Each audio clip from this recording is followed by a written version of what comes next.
Чернігівській області, Дніпропетровщині, Запорізькій області, Донбасу. Все це знову і знову доводить, що потрібно ще більше консолідації світу для тиску на Росію, ще більше сили для наших воїнів, щоб знищувати кожну позицію терористів.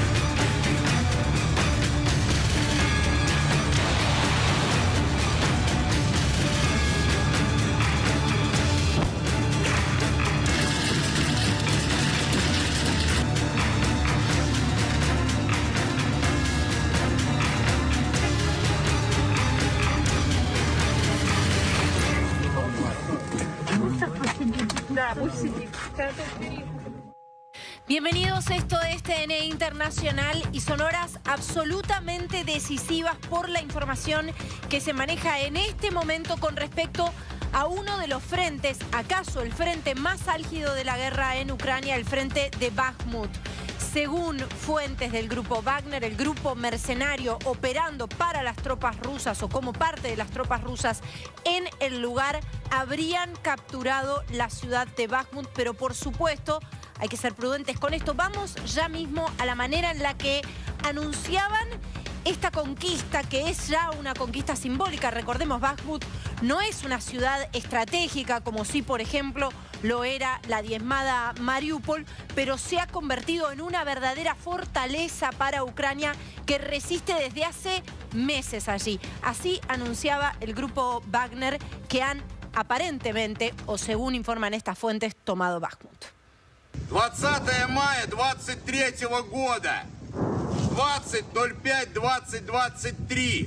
Сегодня по полудню в 12 часов полностью был взят Бахмут.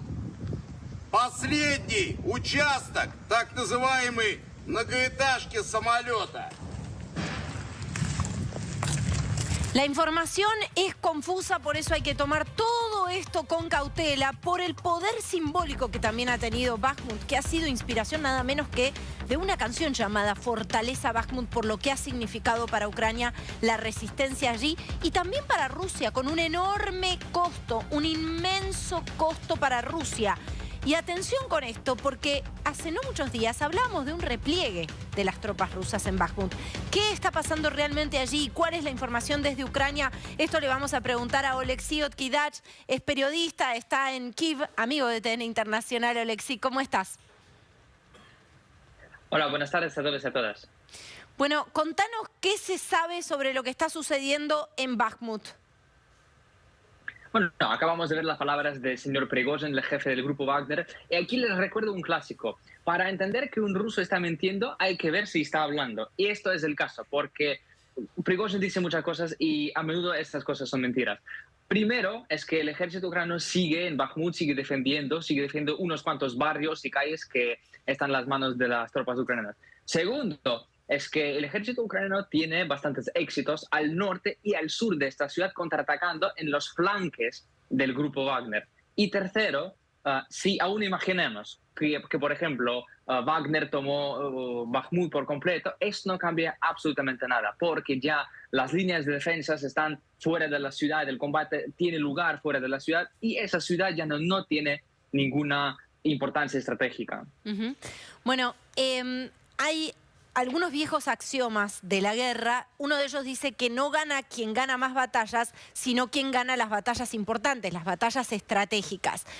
Por supuesto que Bakhmut implicaba para Rusia correr la línea del frente, pero ya después terminó transformándose, y no encuentro mejor palabra para describirlo, Oleksiy, quizás vos sí, en un capricho, justamente porque se creyó que todo el tiempo estaba al caer y resulta que eso se viene anunciando desde el mes de diciembre, al menos desde que recuerdo en el mes de diciembre estuve allí, se viene anunciando desde entonces y ha tenido un costo inmenso para Rusia avanzar en Bakhmut. Tiene usted completamente la razón, porque desde más o menos noviembre estamos en la batalla de Bakhmut y el ejército ruso intenta avanzar ahí y finalmente esa ciudad fue destruida. El ejército ucraniano lo que aprovechó es sacar más recursos posibles del ejército ruso para aprovechar el tiempo, para ganar más tiempo, para preparar otras unidades, para recibir más municiones, más equipamiento militar. Y por lo tanto, el ejército ucraniano aprovechó de esa ciudad, aprovechó de esa batalla y logró sus objetivos. El ejército ruso no pudo hacer, por ejemplo, una ofensiva decisiva hacia los centros regionales de Donbass, no pudo enredar el ejército ucraniano ahí y por lo tanto fracasó en esa batalla técnicamente. Bueno, a ver, quiero preguntarte sobre algo que también me parece clave, ¿no? El grupo Wagner, que es un grupo de mercenarios, para decirlo en términos claros y sin demasiados eufemismos, es un grupo de mercenarios, le ha reclamado constantemente al Kremlin la falta de insumos básicos para hacer frente a frentes, valga la redundancia, que resultaron ser más difíciles de lo que ellos preveían. ¿Crees que esto puede responder a alguna orden para contrarrestar las palabras del mismo Prigozhin, del mismo grupo Wagner, diciéndole al Kremlin, estamos asfixiados, no podemos seguir resistiendo? Sí, existe ya una visión de que todo ese espectáculo que vimos con Prigozhin diciendo que no tenemos bastantes municiones y este anuncio de hoy que sí, finalmente tomamos Bakhmut, significa que ellos están ya a punto de, digamos, no tener esfuerzos para lograr más éxitos y entonces cuando, por ejemplo, el ejército ucraniano va a contraatacar ahí, Prigozhin va a decir no tengo nada que ver con esto porque ya nosotros, el grupo Wagner, cumplió su deber, tomamos la ciudad. El resto es para las Fuerzas Armadas de Rusia y por lo tanto quiere guardar su imagen de un líder militar. Bueno, a ver, Oleksii, quédate con nosotros, lo voy a sumar a Sebastián Bigliero. Sebastián es especialista, analista militar y analista en seguridad internacional, ¿no?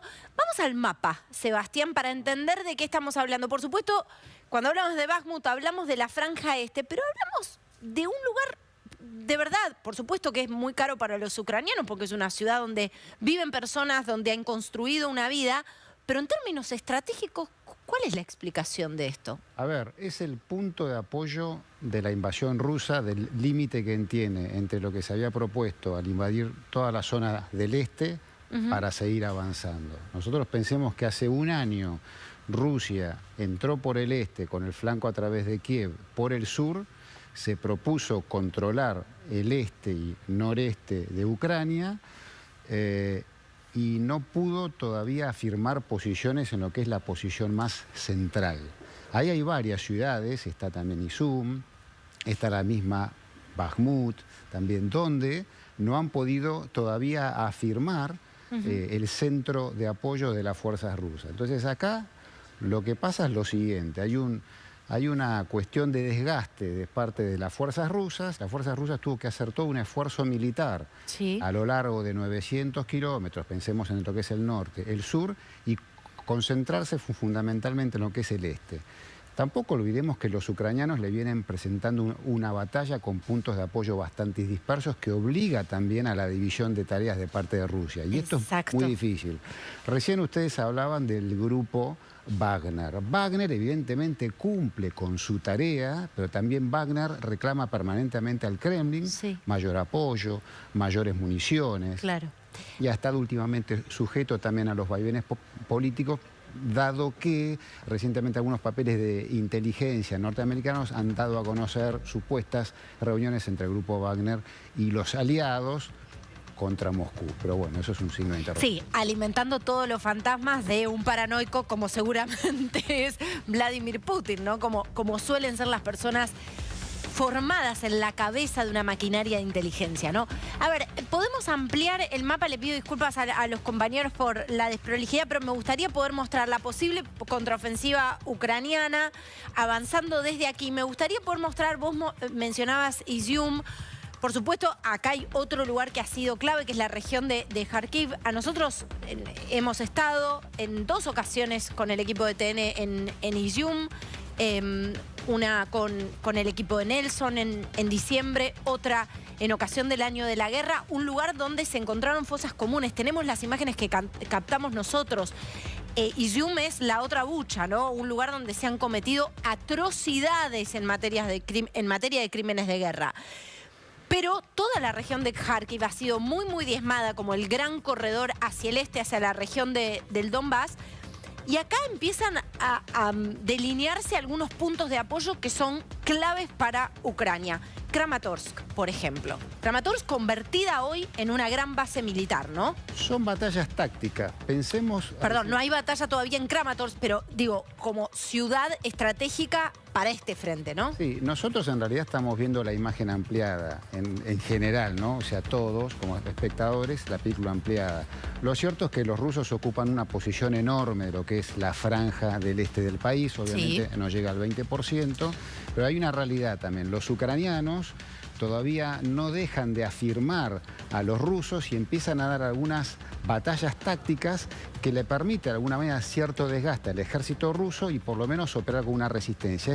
Esto también trabaja psicológicamente en el ejército ruso y alarga y extiende la guerra. El problema es en una guerra extendida, ¿quién triunfa más? ¿Un ejército de masa como el ruso o un ejército ucraniano que todavía, a pesar de la ayuda occidental, tiene que esperar semanas y muchas para que esa ayuda sea concreta? Por ejemplo, el caso de los tanques. El tema es cómo juega el mientras tanto, porque una cosa es ser el país agredido. Estoy diciendo una obviedad, pero es importante reforzarlo porque cuando se plantean escenarios de conversaciones, lo que no hay que olvidarse, o de negociaciones, lo que no hay que olvidarse nunca es que aquí hay un país agredido y un país agresor. Totalmente. Un país que sufre el asedio en su territorio y un país que no sufre asedio en su territorio, ¿sí?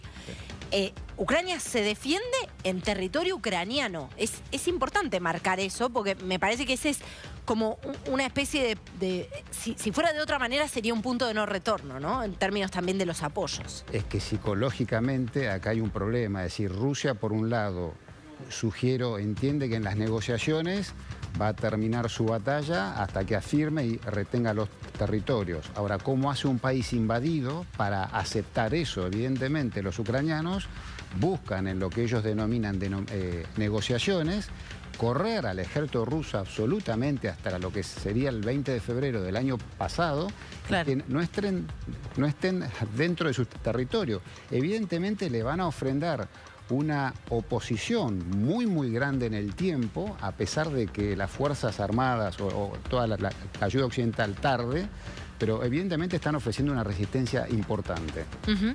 Una resistencia importante, pero, digamos, para ser objetivos y claros, esto está teniendo un costo alto. Está teniendo un costo alto en términos de vidas humanas, en términos también económicos y en términos también de respaldos internacionales. Oleksii, quiero preguntarte por la contraofensiva. Esto es un escenario de casi a todo o nada, ¿no? Porque de la contraofensiva también depende, y de su efectividad, también depende que siga, que continúe el flujo de apoyos desde Occidente hacia Ucrania. ¿Cuál es la expectativa que tienen ustedes allí y cuál es la información que manejan? Porque hay cierta opacidad respecto de las fechas y la estrategia. Bueno, si hablamos de algo más concreto, las fechas del lugar, nadie sabe nada porque eso es un secreto que nadie puede decir.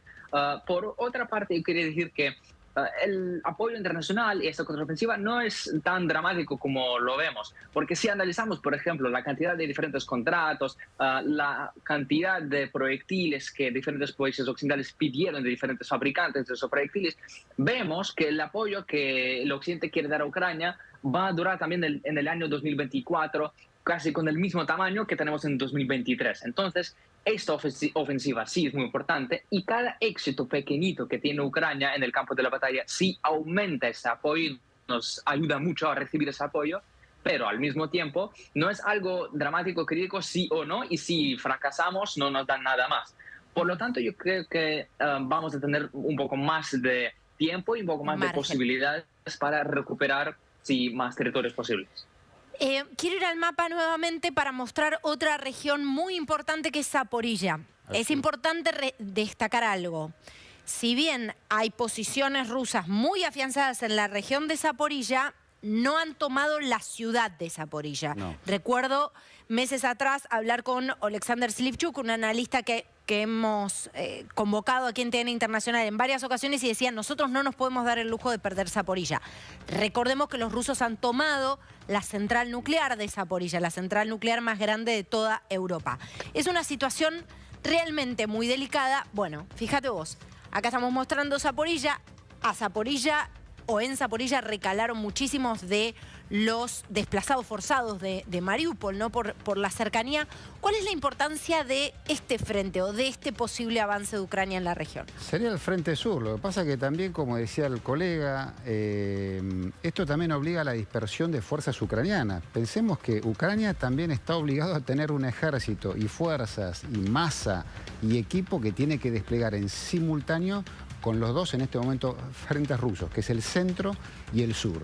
En el sur es más difícil porque si encima avanzamos y nos encontramos con Crimea, ahí también opera mucho lo que es todo el bombardeo que se está desplegando desde los buques, no hacia Zaporizhia, sino pasando, es decir, hacia el centro del país y oeste del país. Y también los rusos están ofreciendo bombardeo desde tierras de otras zonas hacia el norte del país. Entonces, de alguna manera, esto uno lo ve en términos de un gran desgaste, muchísimas muertes, realmente una guerra espantosa, pero está obligando también a extender en el tiempo, ¿sí? Porque los rusos también al mismo tiempo están en la situación de tener que hacer reemplazo de soldados, cosa que no les está costando, pero tienen masa para hacerlo, aunque están bastante desorganizados, productos del que el Kremlin en este momento tiene también algunos problemas. Pero es una guerra que va a durar evidentemente estos meses y se pone difícil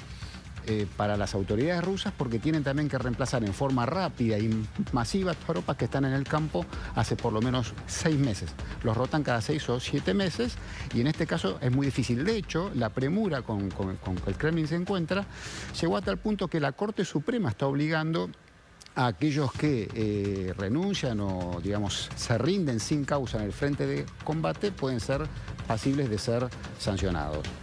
Bueno, a ver, no puedo dejar de mirar la imagen de esas fosas con números y todavía sin identificación. Eso es Izium. Esa imagen la captó la cámara de, no esa sino la anterior, la había captado la cámara de Federico Gandolfi cuando estuvimos allí en el mes de febrero.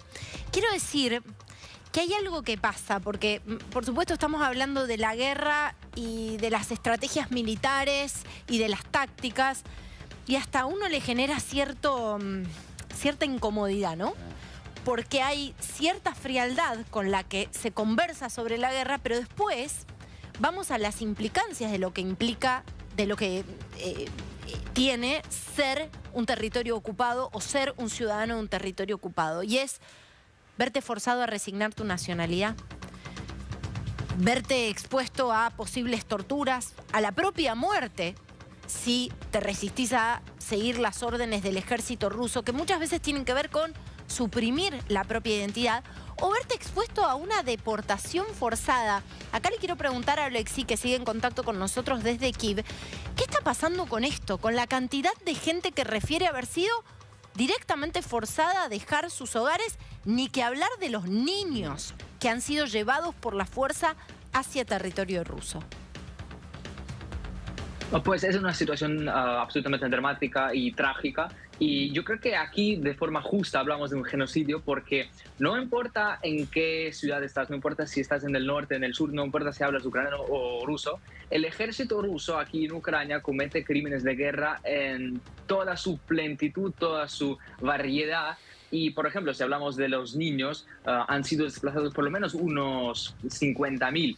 Justo cerca de mi casa está el centro que está evacuando a estos niños. Y escuchamos las historias que, por ejemplo, a estos niños les evacuaron desde Gerson cuando lo controlaban, y les dijeron que su mamá no les espera en Kiev, por ejemplo, y vamos a buscarle otra familia rusa. Y el niño dice, no, tengo mi familia en Ucrania, tengo mi familia en Kiev, quiero ir a mi mamá.